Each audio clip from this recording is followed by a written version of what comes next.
खास बातचीत के लिए कोटक महिंद्रा एएमसी की लक्ष्मी अय्यर जुड़ रही हैं।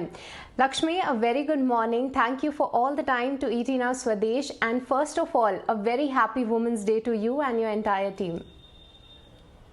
Thank you so much. Wish you too and all the viewers a very very happy Women's Day. वैसे तो हमारा दिन रोज होता है, लेकिन आज का दिन थोड़ा एक्स्ट्रा स्पेशल है।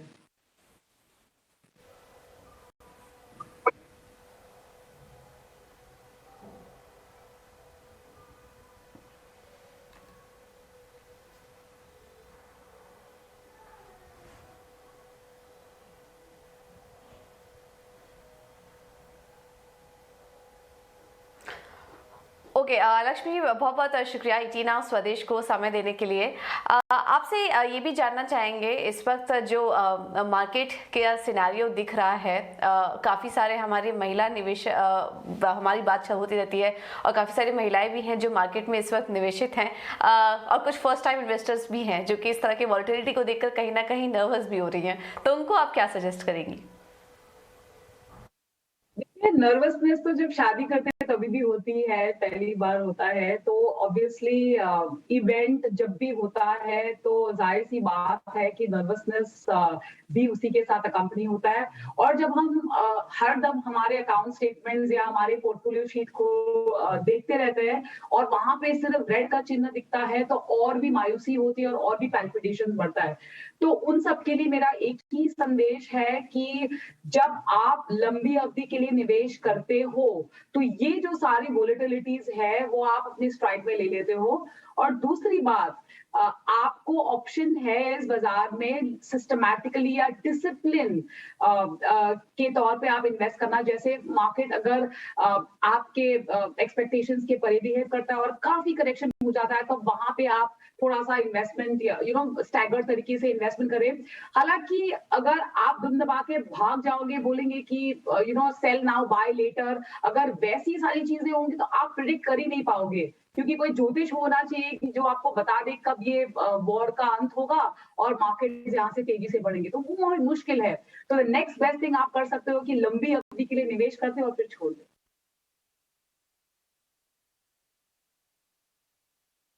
ये बहुत ही वैल्यूएबल एडवाइस कि वॉलेटिलिटी तो मार्केट में ज़रूर बनी रहेगी, बट लंबी अवधि के लिए जितने भी हमारी वुमेन इन्वेस्टर्स हैं वो घबराए नहीं और इसको जो है लॉन्ग टर्म टाइम फ्रेम के लिए आप इन्वेस्टमेंट करिए। पर लक्ष्मी, अब आपसे थोड़ा सा डीपर बात करना चाहेंगे कि जो अभी हम मार्केट में सिनारियो देख रहे हैं, बहुत सारे फैक्टर्स प्ले इन कर रहे हैं, जियोपॉलिटिकल टेंशंस हैं, ऑयल प्राइसेस ऊपर चले गए हैं, बट फीमेल्स के पर्सपेक्टिव से बात करें तो महंगाई भी एक काफ़ी बड़ा कंसर्न बन गई है। इंडिया में पेट्रोल के दाम उम्मीद है कि आगे बढ़ेंगे, साथ ही एफएमसीजी कंपनीज जो हैं वो काफ़ी दाम बढ़ा रही हैं।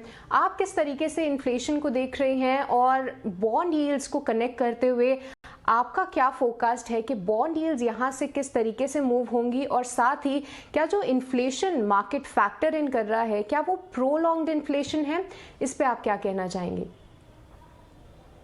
देखिए, ये जो लड़ाई छिड़ी है रशिया और यूक्रेन के तहत, वहां पे जो तेल के दाम बढ़े हैं, पर्सपेक्टिव के तौर से 2021 में एवरेज जो तेल के दाम थे तकरीबन $70 के आसपास थे और आज ऑलमोस्ट उसके डबल तक पहुंच गया है। अगर ये सस्टेन करता रहा, अगर थोड़ा सा भी उसमें अगर नमी आई तो अलग बात है, लेकिन अगर ये सस्टेन होता रहा तो डेफिनेटली महंगाई के बढ़ने की डेफिनेटली उम्मीद है। और ग्लोबली इट्स नॉट ओनली तेल के दाम, अगर आप देखो तो कमोडिटी प्राइसेस जो कि एग्री कमोडिटीज, चाहे वो व्हीट हो, चाहे वो सोयाबीन हो, चाहे कोई भी एग्री सॉफ्ट कमोडिटीज हो, उनके भी दाम बढ़ रहे हैं। तो एक ही साथ आपको, और सोने के दाम भी बढ़ रहे हैं। तो जैसे हमारा देश है, हम सोने को इंपोर्ट करते हैं, नेट इंपोर्टर्स हम होते हैं। तो जो भी देश नेट इंपोर्ट कोई कमोडिटी करता है तो उनके डेफिसिट यानी ट्रेड डेफिसिट पे इसका इम्पैक्ट बढ़ेगा, यानी डेफिसिट और बढ़ जाएगा, महंगाई बढ़ जाएगी, जो इन्फ्लेशन बढ़ जाएगा। लेकिन इसके साथ साथ ग्रोथ के अनुमान भी थोड़े नम हो जाएंगे। अब इसका अंदाजा लगाया इमीडिएटली नहीं जा सकता। तो ये सब के चलते बॉन्ड यील्ड्स पे इसका इम्पैक्ट नेगेटिव ही पड़ा है। आज की तारीख में अगर आप देखो तो लगातार फरवरी में कुछ एक दिन थे जहां पे राहत के दिन थे पॉलिसी के बाद, उसके बाद हम लगातार यील्ड्स को ऊपर की तरफ ही जाता हुआ देख रहे हैं। और अगर ये हल्का सा रुक गया या सीज फायर वगैरह अनाउंस हो गया तो शायद एक पुल बैक आ सकता है, हल्की सी रैली आ सकती है। लेकिन इन जनरल ग्लोबली यही मूड हो रहा है कि सेंट्रल बैंकर्स चाहे थोड़ा डिले करेंगे रेट हाइक, लेकिन इसको डिरेल करने का कोई अंदाजा लग नहीं रहा है। तो बॉन्ड यील्ड्स स्टिकी रहेंगे, बॉन्ड यील्ड्स शायद थोड़ी राहत मिलेगी, लेकिन इन जनरल ट्रेंड ऊपर की तरफ ही है।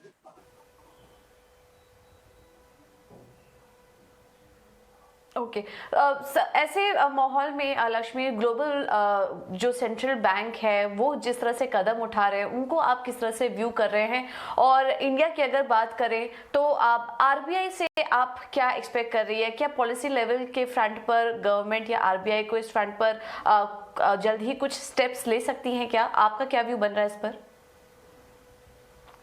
देखिए, यूएस का जो रेट डिसीजन फॉर एग्जांपल अगर ग्लोबल सेंट्रल बैंकर्स की बात करें तो इस महीने हमको थोड़ा सा खुलासा मिलेगा कि यूएस फेड किस दिशा में सोच रहा है।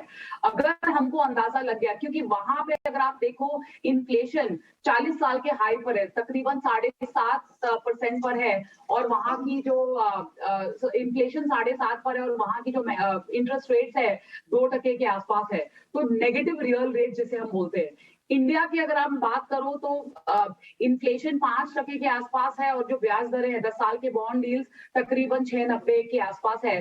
तो यहाँ के हमारे देश की यील्ड्स पॉजिटिव है, तो वो थोड़ा सा हमको कुशन कराएगा।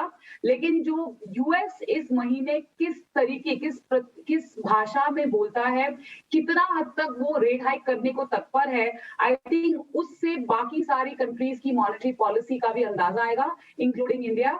इंडिया में इतना हार्श होने की जरूरत नहीं है क्योंकि हमारे मैक्रो इकोनॉमिक फैक्टर्स काफी विजिबली डिफरेंट है, लेकिन तेल के दाम जो है सबको एक तरीका इम्पैक्ट करता है। तो क्या यूएस के चलते हमारे सेंट्रल बैंकर भी अपना टोन बदलेंगे, ये देखना इस वजह से अप्रैल का जो पॉलिसी है बहुत ही अहम है।